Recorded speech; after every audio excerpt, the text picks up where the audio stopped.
In today's video, I'm going to talk about the tools I think you should have to get a well-rounded wood shop started.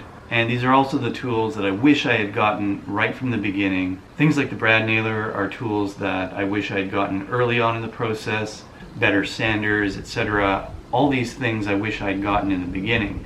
Hopefully I'm going to help you do that in this video. An impact driver and a drill combo kit will take you a long way if you get a good set. This set was a reasonable price. It cost me about $210. Sometimes around the holidays you can find them on sale. Sometimes you can hit the spring sales and get good combo kits. The next thing I recommend is getting yourself a good handheld router. This is the Makita handheld router and it works really well. It costs $150 retail for me to buy it, and I like having it handy for all kinds of projects and all kinds of finishing work. Get yourself at least one decent fixed base router. This is my homemade router table that was made from salvaged parts out of my old router table, and what I've got under here is my old blue Ryobi fixed base router, and this has served me for almost a decade. This was the first router I bought. It's still going strong. I leave it in the router table pretty much 90% of the time because I have other routers that I can use now. It cost me around $100 when I purchased it retail, and when I purchased the table originally, the router table cost me around $120.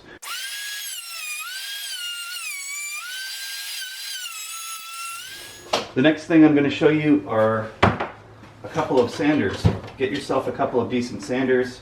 I've got the Makita Orbital Sander here. I've got a square block sander as well. They came in a combo kit.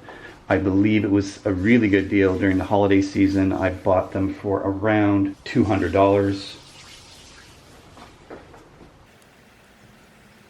This is the Porter Cable brad nailer.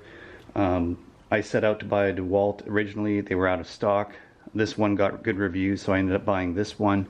I also ended up buying the Pancake Air compressor from Porter Cable.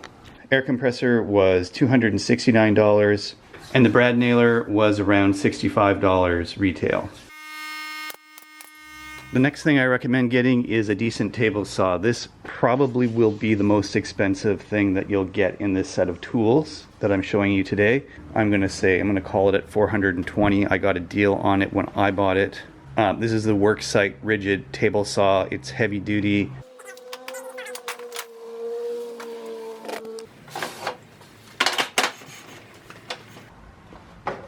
When you want to make cross cuts, just make yourself a crosscut sled, and you don't need a miter saw. You can do all the cross cutting you want to. One of the things you want to buy is a decent bandsaw. This is actually a pretty cheap bandsaw. It was $130. It's the Ryobi bandsaw.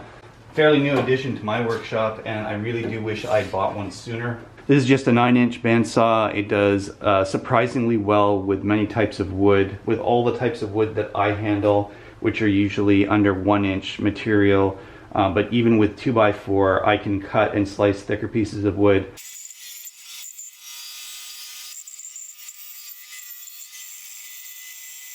Absolutely need something for dust collection, and at the very least you should have a decent shop vac.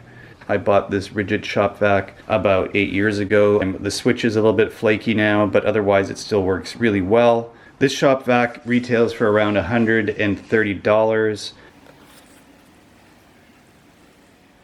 This set of tools will last you a long time.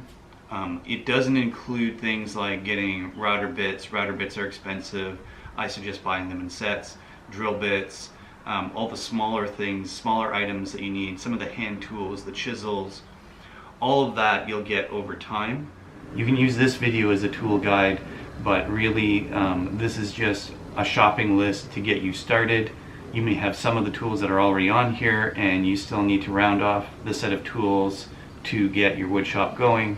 The pricing in this guide is subject to change depending on which country you're in, which province or state, and so take this only as a guideline If you live in the US and you have access to a store like Harbor Freight, you might be able to get some of these tools at brand new retail for less on your local online buy and sell, or at estate auctions or tool auctions. I would love to hear some of the advice from some of the experienced woodworkers in the comments below in terms of what tools also should be added to this list, or if there's anything that I might have missed. I would love to hear about it. Please remember to like, share, and subscribe if you haven't done so already. Thanks for watching, and have a great day.